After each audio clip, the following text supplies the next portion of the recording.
Entre janeiro e novembro de 2020, foram realizadas cerca de 125 mil cirurgias para reparo de hérnias abdominais pelo SUS em todo o Brasil, de acordo com os dados divulgados no sistema DataSUS.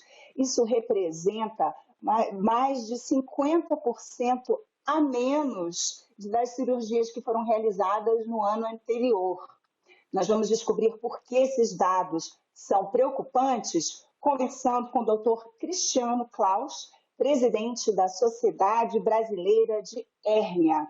Olá, doutor Cristiano, seja bem-vindo ao programa Cidadania, muito obrigada por vir aqui. E eu começo perguntando, então, vamos começar do começo, explica para a gente o que é uma hérnia abdominal. Olá, Roberta, e a todos que estão acompanhando a TV Senado. É um prazer estar aqui com vocês para falar sobre esse assunto tão importante. Então, para a gente contextualizar o tema, as hérnias da parede abdominal, o nosso abdômen ele é revestido, né, por uma musculatura, por uma rede, algumas camadas de músculo, que tanto contém os órgãos quanto protegem os órgãos intraabdominais.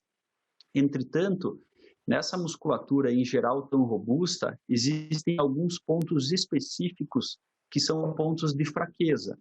Por exemplo, o umbigo representa um ponto de fraqueza. Na região da virilha, na região inguinal, principalmente dos homens, também existem pontos de fraquezas. Locais onde os pacientes foram submetidos a cirurgias prévias também representam pontos de fraqueza. Esses pontos de fraqueza podem, com o passar do tempo, se transformarem em verdadeiros buracos. Então, esses chamados anéis herniários passam a não conter mais os órgãos intraabdominais, e quando os pacientes fazem atividades físicas que envolvam aumento da pressão intraabdominal, estes órgãos, ou pelo menos parte deles, podem passar através desses buracos, desses anéis herniários, fazendo com que o paciente tenha aí o diagnóstico, a percepção de uma hérnia. Os pacientes percebem uma hérnia abdominal através de dois principais sintomas. Primeiro, que é um aumento de volume localizado e normalmente associado a desconforto no local da hérnia. Isso tudo se acentua quando o paciente faz atividade física e ele reduz quando o paciente se coloca em repouso. Então, de uma maneira geral, essa é a definição e essas são as principais apresentações clínicas das hérnias abdominais. Então, a hérnia, o esgarçamento do tecido, essa fragilidade do tecido em si, ele ainda não é uma hérnia, só passa a ser uma hérnia a partir do momento que algum órgão interno chega para fora, que cria ali essa protuberância? Isso mesmo. São dois momentos diferentes. Então, vamos utilizar a hérnia umbilical, né? O cordão umbilical, nós recebemos durante ainda o período em que a gente está dentro do útero da nossa mãe, a gente recebe os nutrientes através do cordão umbilical que atravessa a nossa parede abdominal na região ou no ponto umbilical.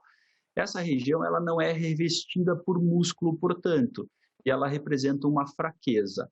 Enquanto eu tenho apenas uma fraqueza, ele não causa sintomas e não causa complicações.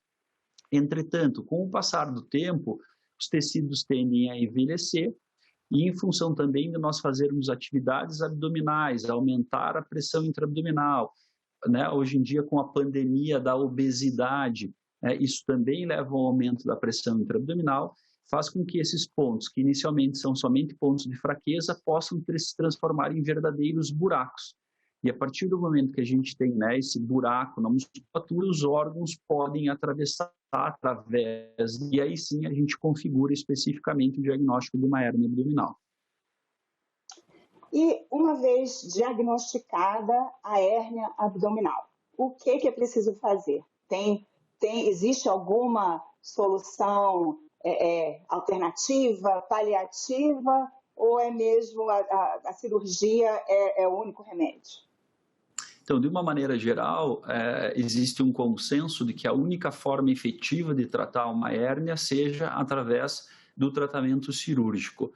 Muitos pacientes nos perguntam se aquelas medidas que visam o fortalecimento muscular, elas são efetivas no tratamento da hérnia. E, em geral, a resposta é que não.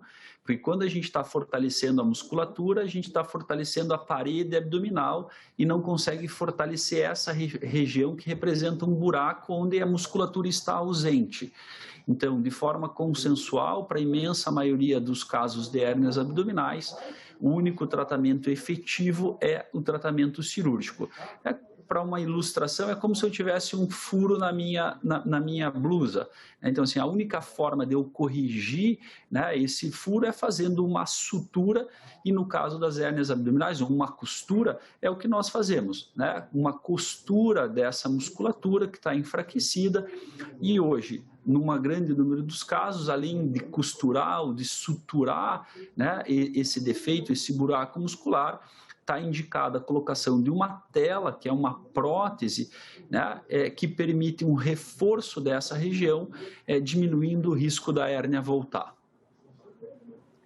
É como se fosse um remendozinho, assim, por dentro, uma telinha para segurar ali os órgãos. Isso, exatamente. Então, quando a gente sutura, quando a gente faz simplesmente a costura, é como se a gente estivesse fazendo uma costura de um tecido que é um tecido que não está muito saudável. Então, existe risco de que esse tecido venha a romper no pós-operatório. Então, além de fazer a sutura, a gente coloca um remendo, exatamente esse é o conceito, né? É uma tela que vai fazer com que haja uma maior cicatrização, uma maior fibrose, reforçando essa região em que o cirurgião fez a sutura. Isso deixa essa região, né, mais forte, vamos dizer assim, diminuindo a chance de que esse tecido venha, né, a romper ou esgarçar no pós-operatório. Agora, e essa questão dos exercícios, que o senhor falou que muitos pacientes perguntam se pode ajudar nessa vontade de querer, né, fugir da cirurgia, ou pelo menos adiar, fazendo exercício, existe um risco, além de não melhorar, como o senhor já falou, é possível que possa também piorar a situação fazendo exercício? Isso. Principalmente os exercícios físicos mais intensos e que envolvam um aumento da pressão intraabdominal de forma elevada. Os exercícios aeróbicos, por exemplo, corrida, andar de bicicleta, em geral não interferem significativamente na evolução de uma hérnia. Entretanto, as atividades físicas do tipo exercícios de abdominal, levantamentos de peso muito intensos, durante esse momento existe um aumento significativo da pressão intraabdominal, e isso faz com que os órgãos possam sair através da hérnia, aumentando os sintomas e eventualmente até aumentando o risco de complicação. A gente não falou, mas falando sobre complicações, o principal problema de uma hérnia é quando esse órgão que sai através, né, então esse órgão que sai através do anel herniário, que normalmente ele reduz quando o paciente entra em repouso, entretanto, ele pode eventualmente sair e ficar estrangulado e não reduzir mais, não voltar mais para o abdômen. E é isso que caracteriza uma situação de emergência, que é o encarceramento ou o estrangulamento da hérnia. Então, em geral, a gente recomenda aos pacientes que têm o diagnóstico de uma hérnia evitar exercícios físicos que aumentem excessivamente a pressão intraabdominal. E então, pegando o fio aí, como o senhor explicou, o grande risco é isso, quando algum órgão interno sai ali pelo espacinho, buraquinho da hérnia, o espaço ali na musculatura, e fica preso, estrangulado, né? Isso geralmente é com o intestino que acontece, pode acontecer com os outros órgãos também. Isso. Basicamente, a gente tem dois órgãos principais ou duas partes que são móveis dentro do abdômen. Então, tem o intestino, que ele é móvel, e também existe uma gordura que é chamada o omento, que protege os órgãos intraabdominais que são móveis. E, normalmente, são essas duas partes que podem entrar dentro do conteúdo herniário. E aí, sim, quando a gente tem... Veja, se a maioria das cirurgias de hérnias abdominais, elas são cirurgias eletivas, quando a gente tem um encarceramento e um estrangulamento ou um estrangulamento, a gente tem potencialmente uma situação de emergência e que em muitos dos casos vai levar o paciente a necessitar da realização de uma cirurgia imediata. Porque é uma situação dessas, digamos, se não for possível a cirurgia, se o paciente estiver em algum lugar que não tem como, pode chegar até a óbito, necrosar um pedaço ali, é bastante grave, né, uma situação dessas. Isso é considerado, né? Quando a gente tem uma situação de um estrangulamento, a gente tem, isso é considerado uma situação de uma emergência cirúrgica, em que o paciente deve ser submetido ao tratamento cirúrgico o mais breve possível, porque quanto mais tempo um órgão fica preso, imagine, o órgão está preso, ele passa a não receber mais sangue. Existe uma barreira que impede que o sangue chegue até essa parte do órgão que está estrangulado. E a partir de 6 horas que um órgão fica sem receber sangue, ele passa a correr risco de necrosar, de isquemiar. E aí a forma de tratamento é você ter que retirar essa parte do órgão. Se isso for o intestino, leva à necessidade de retirar um pedaço do intestino. E aí a gente está falando de uma cirurgia que é significativamente mais complexa e de um pós-operatório significativamente com mais riscos e complicações para esse paciente. E aí agora a gente chegou então, né, o motivo da preocupação, né, dessa redução de cirurgias que foram realizadas em 2020, né? Quer dizer que durante a pandemia as pessoas então não foram, né, acompanhar suas hérnias e fazer as cirurgias necessárias e diminuiu pela metade o número de cirurgias que haviam sido realizadas em 2019, né, em 2020 foram a metade. Então, a preocupação, então, é essa, né? Essas pessoas que não foram acompanhar ao longo do tempo podem acabar tendo que fazer uma cirurgia de emergência, que é, lógico, muito mais complicada do que uma cirurgia programada, agendada, né? Essa que é a grande preocupação. Isso mesmo. É importante a gente enfatizar aqui, né, Roberta, que a gente entende o momento da pandemia e a prioridade do distanciamento e do tratamento de algumas doenças mais graves para a preservação dos recursos, leitos hospitalares, leitos de unidade intensiva. Mas o que acontece é que agora, como passou muito tempo, então, nos primeiros meses, depois, quando começou a acontecer essa diminuição, os pacientes desmarcando suas cirurgias, né, o que a gente percebeu? Que não houve uma mudança significativa nos primeiros meses após o início da pandemia. Entretanto, agora, já com praticamente um ano em que os pacientes deixaram de realizar os seus tratamentos, a gente começa a observar, né, esse aumento das complicações. Então, o que a gente percebe hoje nos consultórios? A gente percebe pacientes que estão apresentando sintomas significativamente mais importantes, mais frequentes e mais intensos. A gente percebe um aumento do tamanho da hérnia. Então, aquele paciente que tinha uma hérnia pequena, que teria uma cirurgia mais tranquila e um pós-operatório mais tranquilo, hoje ele tem hérnias, né, que já tem aumentado o tamanho e, por consequência, a cirurgia é uma cirurgia que fica um pouquinho mais delicada, com pós-operatório com mais cuidados. E também a gente tem começado a observar aí um aumento pelo menos em 20% a 30% no número de casos, um aumento nas necessidades de cirurgia de emergência, né? Então essas complicações, elas estão aparecendo em função de um ano praticamente sem tratamento do problema, e aí os pacientes procurando o atendimento médico, os serviços de emergência com complicações relacionadas às hérnias, né? Obstruções intestinais, estrangulamentos de conteúdo, levando a necessidade a um maior número de cirurgias de emergência. Então, acho que esse é um momento importante da gente conversar sobre esse assunto da necessidade de um equilíbrio, né, entre os cuidados relacionados à pandemia, a preservação dos leitos hospitalares e dos recursos em saúde, mas ao mesmo tempo que os pacientes façam avaliações com os seus médicos, com os seus cirurgiões especialistas, para saber em que nível de urgência, em que nível de prioridade o seu tratamento, né, da sua hérnia abdominal também se encontra. Até porque também pode se procurar se informar e ver, porque muitas vezes esses leitos cirúrgicos, eles não podem ser aproveitados para pacientes de Covid, né? São destinações específicas. Isso mesmo, né? Os hospitais têm um equilíbrio dos seus leitos para atender os pacientes envolvidos agora com que tem a pandemia do Covid, e também reservam leitos para tratamentos de outras doenças. Muitas cirurgias hoje de hérnias abdominais, elas podem ser realizadas inclusive em caráter ambulatorial. É aquele paciente que interna num dia, opera num dia e vai de alta no mesmo dia ou no dia seguinte. Então acaba não havendo uma sobrecarga tão grande ao sistema. como que a gente consegue saber em que situação que o paciente se encontra? Sempre através de uma consulta médica especializada, o cirurgião vai ter capacidade de falar para esse paciente se o caso dele é um caso com potencial risco de complicações ou se eventualmente naquele momento, em função do tipo específico de hérnia que o paciente apresenta, se ele pode aguardar um pouquinho mais para o tratamento.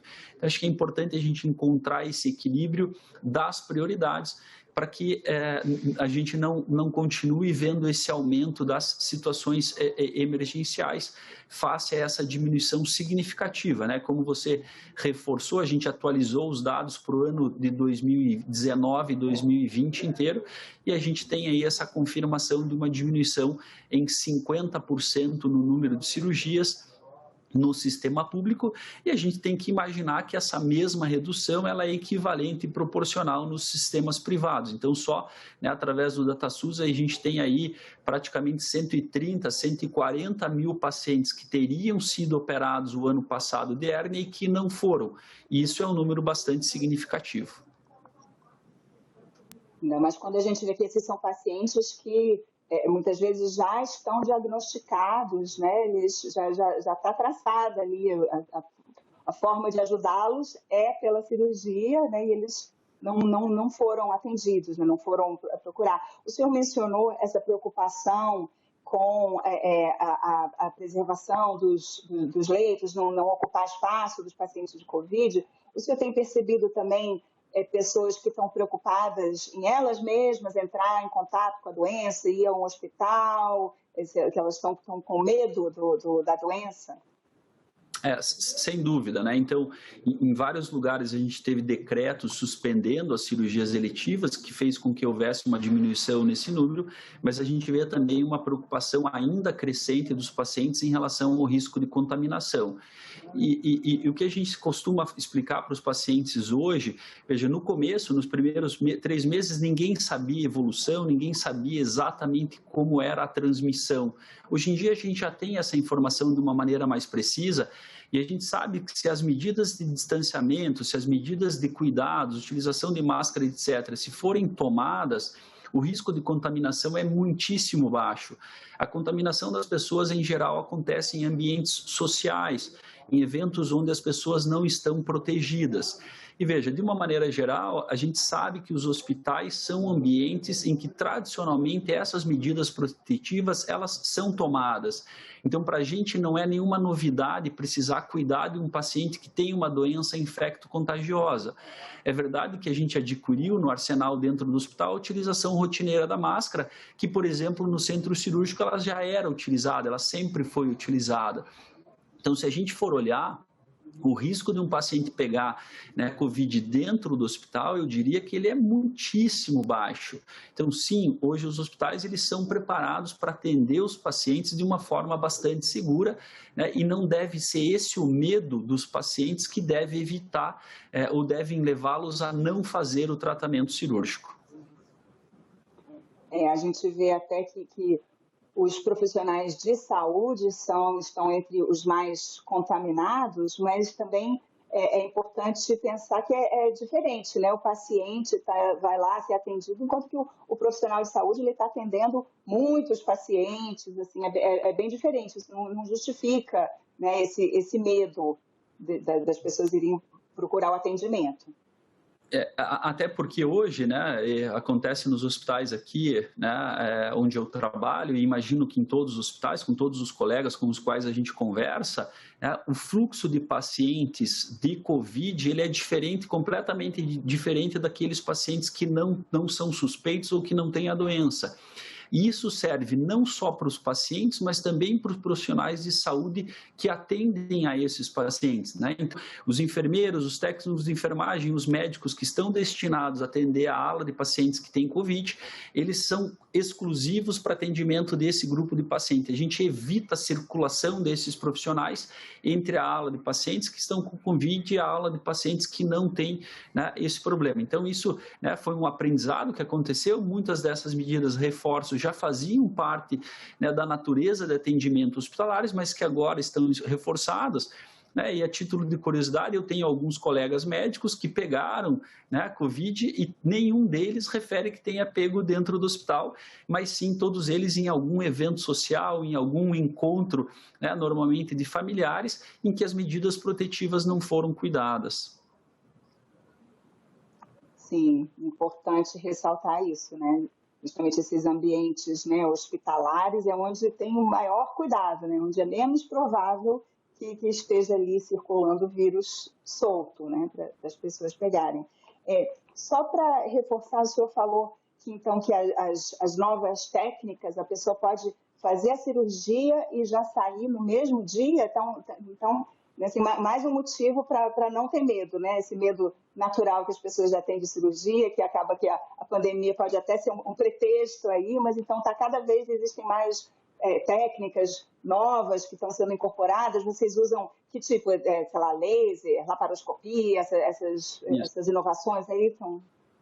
Isso mesmo. É lógico que a gente tem que tomar cuidado para que isso não seja uma mensagem que valha para todos os pacientes, porque existem pacientes que têm hérnias mais complexas e precisarão de um maior tempo de internamento no hospital, mas para a maioria das hérnias, a gente pode dizer que essas cirurgias elas podem ser realizadas com esse caráter ambulatorial, em que o paciente interna de manhã, faz a cirurgia e possa receber alta no mesmo dia ou no máximo no dia seguinte. Isso já representa um número significativo, né, de casos. E também, sim, ao longo dos últimos anos, né, tem havido diversas evoluções, tanto do ponto de vista técnico quanto tecnológico, que têm incorporado novas alternativas ao tratamento, incluindo, né, a possibilidade das cirurgias chamadas cirurgias por vídeo, cirurgias laparoscópicas, né, que são as cirurgias em que são feitas pequenas incisões, pequenos furinhos na parede abdominal e que através dessa tecnologia ou dessa técnica a gente consegue fazer o reparo de um grande número de hérnias, permitindo ao paciente uma recuperação mais rápida no pós-operatório e normalmente com menor número de complicações. Doutor Cristiano, o senhor estava explicando que no site da Sociedade Brasileira de Hérnia tem muita informação para os pacientes que quiserem saber mais, tiverem mais curiosidade. Explica aí um pouco para a gente como se informar, além também dos profissionais também, né? Isso, então, a Sociedade Brasileira de Hérnia ela tem se transformado em um canal de comunicação, um canal de pesquisa para muitos pacientes, e a gente fez uma reformulação no nosso website, que antes era voltado exclusivamente a cirurgiões. Então, agora a gente tem um website que ele é informativo também aos pacientes, então os pacientes podem entrar lá em sbhernia.org.br, existem diversas informações, mas ali no menu da página principal existem dois ícones que levam principalmente a informações destinadas aos pacientes. Então, tanto se ele procurar ir lá e clicar em hérnia ou clicar em pacientes, ele vai cair num conteúdo específico, né, voltado prioritariamente para as informações dos pacientes. Nesses ícones vai trazer as diferentes informações sobre os diferentes tipos de hérnias, né, quais são os principais sintomas, como se faz o diagnóstico, quais são as eventuais complicações, quais são as alternativas de tratamento para esse paciente em função dos diferentes tipos de hérnia. Então, a gente convida, né, a todos aqueles que tenham interesse em ter informações bastante precisas, né, e bastante específicas sobre esse problema, a visitarem o site da sociedade, especificamente nesses dois itens no menu. Então, o item pacientes e o item hérnia, ele vai encontrar essas informações de uma maneira bastante clara. Doutor Cristiano Claus, muito obrigada pela entrevista e eu agradeço também a você que nos assiste. Essa entrevista já está disponível no site da TV Senado e também no nosso canal no YouTube. Se você tiver algum comentário, entre em contato conosco pela Ouvidoria do Senado. Mais uma vez, obrigada pela atenção e até o próximo Cidadania.